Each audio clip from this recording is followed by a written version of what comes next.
दर्शकों नमस्कार, स्वागत है आपका ऐसे न्यूज चैनल में। दर्शकों, आजकल एक आध्यात्मिक संत जो काफ़ी चर्चाओं में, उनसे देखा जा रहा है कि हर एक वर्ग का जो समुदाय या मनुष्य जुड़ रहा है। देखा जा रहा है कि वृद्धजन, बच्चे तो जुड़ ही रहे हैं, लेकिन देखा जा रहा है कि यूथ वर्ग भी, शिक्षित युवा भी उनसे काफ़ी संख्या में जुड़ रहे हैं।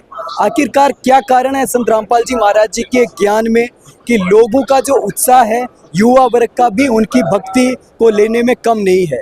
एक यूथ वर्ग से गर्ल्स हमारे साथ मौजूद है, आइए उनसे भी विचार लेते हैं कि किस प्रकार से ये प्रभावित हुए हैं।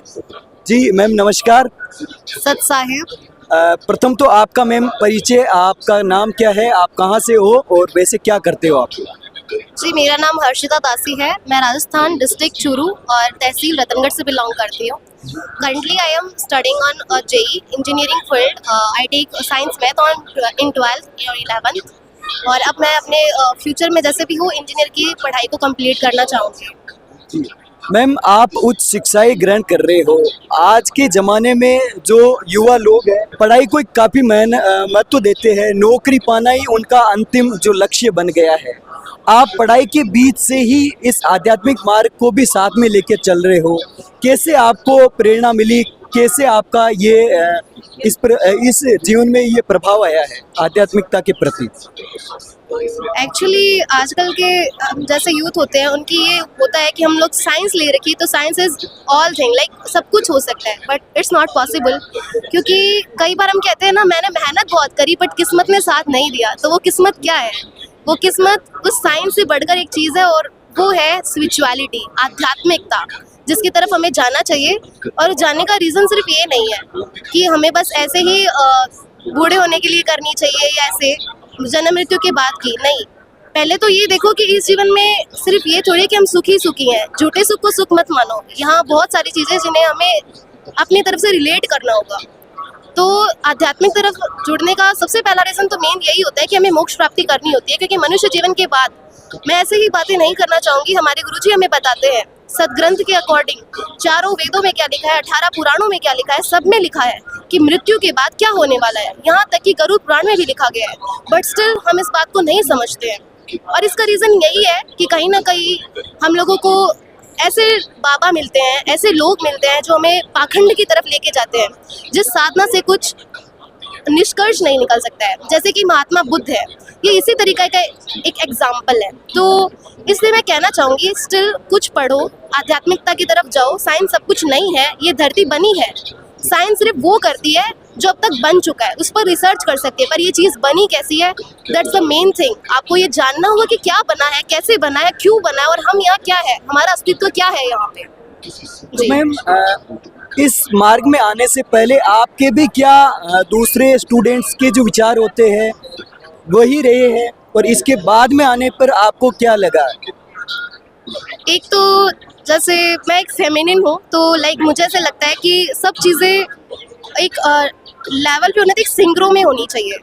तो मैं पहले ऐसी नहीं थी, बिल्कुल जैसे जगत बाकी के लोग काम करते वैसे ही मैं करती थी। मेरा भी कुछ खास यकीन नहीं था इन चीज़ों में। बट कहते हैं ना, आप गॉड को पूछो कि हमें विश्वास क्यों करना है, वो एक नहीं हज़ारों रीज़न देते कि हमें एक्सेप्ट क्यों करना चाहिए। तो ये आपके लिए मेन रीज़न रहेगा। आप एक बार उस भगवान को बोलो कि हमें विश्वास क्यों करना है, तो वो करने के लिए देगा। तो मेरा इस मार्ग में जुड़ना ऐसे हुआ कि जैसे मेरे पापा है, वो 2014 से इस लाइन में जुड़े हुए हैं। तो मैं यकीन नहीं करती हूँ, मैं यकीन नहीं करती थी, अब तो करने लगी हूँ। तो उसका रीज़न था कि मैंने गुरुजी की बहुत सारी चीज़ें मना की हुई थी। वो क्यों की गई है, कैसे की गई है, हम जैसे ऊपर ऊपर सुनते हैं कि भाई ऐसा है, वो तो ऐसे करवा रहे हैं। एक बार खुद से जानो, हम पढ़े लिखे हैं, हमने क्यों पढ़ाई है? आज भगवान ने हम लोगों को क्यों पढ़ाई करने की वो इजाज़त दी है? क्यों इतनी टेक्नोलॉजीज आई है? क्यों है जो आज हम संस्कृत को हिंदी में पढ़ सकते हैं? सब कुछ तो हमारे पास है, फिर क्यों इतना? हमें पढ़ना चाहिए, देखना चाहिए कि क्या पता ये शायद सच बोल रहा हो, क्या पता ये हमारी लाइफ की एक नई शुरुआत हो, जहाँ से हम एक नई जीवन की तरफ जाने वाले हो। मैम बीच में हम आपसे प्रश्न करना चाहते हैं कि साइंस जो है आज चांद तक भी पहुंच गई है और वह ईश्वर का अस्तित्व नहीं मानती है। ठीक है कि साइंस ही सब कुछ है, ईश्वर का अस्तित्व नहीं है। और एक तरफ आप कह रहे हो कि ईश्वर भी परम शक्ति है और उससे ही सारा कुछ संसार चल रहा है, क्या कहना चाहोगे आप?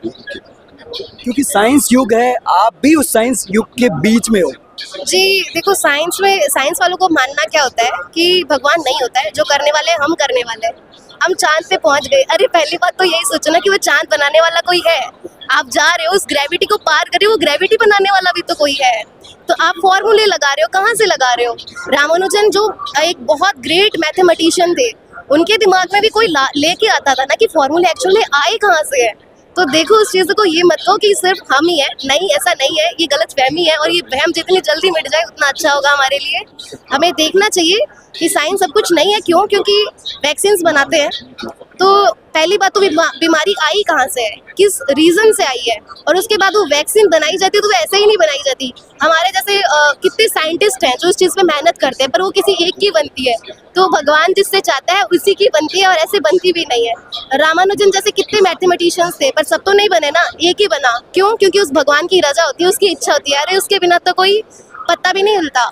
जो प्रकाश दिव्य कीर्ति है, बहुत बड़े आईएएस अधिकारी रह चुके हैं, उनका भी कहना है कि कबीर जी एक बहुत बड़े संत है। और क्यों? क्योंकि उनका मानना है कि हमारी इच्छा से एक पत्ता भी नहीं हिल सकता। तो बस वही बात है, मानो हमसे इतने जो टैलेंटेड लोग हैं जिनको नॉलेज था, हमें तो उसका 1% भी नॉलेज नहीं है। तो जानो पहचानो कि क्या है। मैम एक प्रश्न और है कि इतने सारे धर्म गुरुओं में आपने ट्रू गुरु संत रामपाल जी महाराज जी को ही क्यों माना? देखो ये तो सीधे सी है कि लिखा गया सतगुरु कौन है, क्या है और इससे हमें फायदा क्या होने वाला है। तो सतगुरु देखा जाए तो उसके पास 4 गुण होने चाहिए। सबसे पहला गुण ये होता है कि वो हमें हमारे 4 वेदों, 18 पुराणों और जो जितने भी धर्म ग्रंथ है, लाइक मुस्लिम धर्म में कुरान है, क्रिश्चियनों में बाइबल मानी जाती है, तो उन सब में क्या लिखा है उसके अकॉर्डिंग हमें बताता है। सेकंड रीज़न वो है कि वो अपने जो भगत हैं उनको जाति पाति ना देखे, कोई भेदभाव ना करे, कोई लुक्स के बेस पे उनको जज ना करे, कोई ये हो कि भाई नहीं ये अपर क्लास से बिलोंग करता है, he is lower class. No, ऐसी कोई चीज़ नहीं होनी चाहिए। उसके लिए वो सब समान होने चाहिए। तीसरा कि वो सिर्फ उस हरि को मन, वचन और कर्म सभी चीज़ों से वो कहे कि हाँ बस उस भगवान की भक्ति करनी है। तो ये गुण होते हैं, तो उनसे भी हमें बहुत कुछ पता चलता है। बस बाकी यही है कि एक टीचर होता है, वो कैसे बताता है। मान लो मुझे कोई टीचर पढ़ा रहा है तो वो सिलेबस से पढ़ाएगा, सिलेबस के लिए बुक तो होती है। तो हमें क्या करना है, टीचर अच्छा पढ़ा रहा है कि नहीं पढ़ा रहा है कैसे चेक करेंगे? We are checking with the books कि उस बुक्स में जो लिखा है वो टीचर उस सिलेबस से बता रहा है कि कहीं और अपने लिए बता रहा है कि बस ठीक है इसको पढ़ा रहा हूँ। तो अब तो कोई रीज़न ही नहीं है कि मैं आपको बताऊँ। आप देख सकते हो, प्रमाण पड़े हैं, अब तो ऑनलाइन भी आप सब कुछ कर सकते हो। Everything is available online. तो आप देखो क्या लिखा है क्या नहीं लिखा है। मैम शिक्षा जगत में शिक्षा से जुड़े हुए स्टूडेंट का यह मानना है या उनकी भ्रांतियां हैं कि सबसे पहले करियर का निर्माण किया जाए, जो जॉब वगैरह प्राप्त किया जाए, तत्पश्चात जो है, वो हम भक्ति भाव कर सकते हैं मोक्ष के लिए। तो क्या लगता है आपको, शिक्षा के साथ ही आध्यात्मिकता या भक्ति को अपनाना चाहिए या जॉब के बाद? मानव जन्म दुर्लभ है, मिले न बारंबार, तरुवर से पत्ता टूट गिरे बहुर न लगता डार। इसका मतलब ये है कि मनुष्य जीवन ना बहुत टाइम के बाद मिलता है। लिखा गया है कि 84 लाख योनियां भोगने के बाद मिलता है। हम कहते हैं कि बाद में भक्ति करेंगे और इससे पहले ही ऐसा नहीं होगा, बट हो सकता है अगर ऐसा हो गया तो कि हम पहले इस धरती को छोड़कर चले जाए तो कैसी कौन करेगा हमारी जगह भक्ति। और पैसा जोड़ लिया, जॉब कर लो, पैसा जुड़ गया, उसके बाद क्या? बीमारी में लग जाएगा वो सारा पैसा तो। और मान लो बीमारी भी नहीं हुई तो मौत के बाद क्या सर पे चक्की लेके जाएंगे उसको? नहीं ना। तो चेक करो कि क्यों आध्यात्मिकता जरूरी क्यों है। लाइक ऐसा नहीं है कि माया ही सब कुछ है, मोह माया छोड़ने का ऐसे ही नहीं कहते हैं वो लोग। जो लोग कुछ ऐसे भी थे कि सब कुछ छोड़ छुड़ा के हिमालय जैसे पहाड़ों पे जाके बैठ गए थे। हमें तो इतनी साधारण सी भक्ति बताई है, नियम बताए हैं, इतना आसान सब कुछ है, तो क्यों इतना मुश्किल बनाना उस बातों को।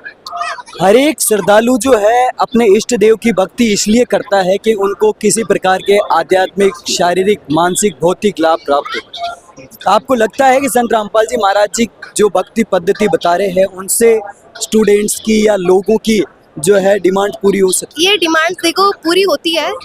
अब शायद आपके लिए ये मानना मुश्किल होगा। जैसे मेरे साथ भी एक बात हुई थी कि भाई मुझे दिखाई नहीं दे रहा था, लाइक आइस का शायद नंबर बढ़ गया था या जो भी हुआ था।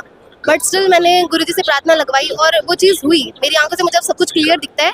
लाइक जो लेवल पे एक इंसान देख सकता है उससे नीचे का लेवल का भी मैं पढ़ सकती हूँ। तो ऐसा नहीं, आप शायद नहीं मानोगे, बट जब खुद पे बात आती है ना तो इतने बड़े चमत्कार होते हैं कि नहीं मानने वाला मानता है और ऐसे मानता है कि बस फिर वो छोड़ नहीं सकता। तो इसीलिए कहना चाहूंगी कि देखो, मैं नहीं कहती कि आप हमारे चमत्कारों पे विश्वास करो, इस लाइन में आओ, सुनने को आपको देखो बहुत लोग बताएंगे और वो रियलिटी भी है, क्योंकि वो भी हम आपकी तरह हमारी तरह ऐसे ही इस तरीके से ही जुड़े हैं। तो वो चमत्कार वो झूठे तो नहीं बताते हैं, क्योंकि इतना किसी के पास टाइम नहीं कि फिजूल में आपको बताएंगे। हम खुद यहाँ फंसे, आप खुद यहाँ फंसे हो, चाहते हैं कि हमारे साथ आप भी निकल लो। जब हम लोग यहाँ साथ आए तो फिर साथ जाना भी चाहिए। हमारे गुरुजी कहते हैं सब आपके भाई बंधु है, जात पात मत देखो, ये भी मत देखो कि किसी ने किसी का बुरा किया है, किसी ने किसी का भला किया है, बस तुम उनको बताते जाओ कि क्या है क्या नहीं है। बाकी मैंने कह दिया, विश्वास करने के लिए आप उसको बोलो, वो आपको 1000 रीजन देगा कि विश्वास मुझ में क्यों करना चाहिए। मैम, अंत में जो मूलतः स्टूडेंट्स फील्ड से बिलोंग करते हैं उनको आप कुछ बोलना चाहोगे? उनको बोलना तो यही चाहूंगी कि देखो, मैं थी नहीं मानती थी, बट अब मेरे पास चलो टाइम है और भगवान की दया भी है। वरना एंडिंग के अंदर ये होता है कि अपने घुटने में सर दे दे के रोते हैं कि भगवान काश मतलब आप पहले मिलते, और ये जो इतना टाइम मैंने बर्बाद किया है वो नहीं कर पाती। आप लोगों को ये कहना चाहूंगी कि ये टाइम बार बार नहीं मिलने वाला है, और हम लोग कह रहे हैं तो इसका कोई ये रीजन नहीं कि मुझे कुछ मिलने वाला है, हमारे गुरुजी को कुछ मिलने वाला है। नहीं, हम लोगों को उनसे बहुत कुछ है, उन्हें हमसे कुछ भी नहीं है। बस वो उनके बेटा बेटी है, उनको दुख होता है। आज अगर अपने अपने पेरेंट्स से दूर होते हैं तो उनको कितना दुख होता है, इसलिए उनको भी दुख होता है। एक बार प्लीज उस चीज को पहचानो। कोई बंदा चीख चीख के बता रहा है तो वैसे ही नहीं बता रहा है, वो चाहता है कि प्लीज उसकी बात सुनो और सुनो। तो संत रामपाल जी महाराज जी के लिटरेचर को कहाँ से कैसे प्राप्त कर सकते हैं? क्या कुछ उनको रिसर्च करना होगा, समझना होगा, इनके ज्ञान से कहाँ से प्राप्त करें? तो अब जितने भी मेरे भाई बहन हैं जो भी पढ़ रहे हैं, साइंस अपनी कंप्लीट करें या किसी भी सब्जेक्ट से रिलेटेड हो, मेरी गुजारिश रहेगी, या मान लो इट्स अ हम्बल रिक्वेस्ट कि प्लीज़ आप लोग ज्ञान गंगा, गीता तेरा ज्ञान अमृत, जीने की राह एक बार पढ़ें। पढ़ते ही सब कुछ क्रिस्टल क्लियर, कहते हैं ना, क्लियर नहीं क्रिस्टल क्लियर हो जाएगा। और बस यही है कि पढ़ो और आपको सब कुछ समझ में आएगा कि गुरुजी क्या बताते हैं, संत रामपाल जी महाराज क्या बता रहे हैं, इस समाज को किस लेवल के अकॉर्डिंग लेके जाना चाहते हैं और हम किस तरफ जा रहे हैं। देखो, वो बताएंगे कि सच्चा गुरु कौन होता है, वो सच्चा भगवान कौन है, हमारा यहाँ क्या अस्तित्व है और उससे हम कैसे बिछड़ गए। धन्यवाद जी मैम, बहुत बहुत धन्यवाद, आप हमारे साथ जुड़े और अपने अनुभव साझा किए। जी। सत साहिब।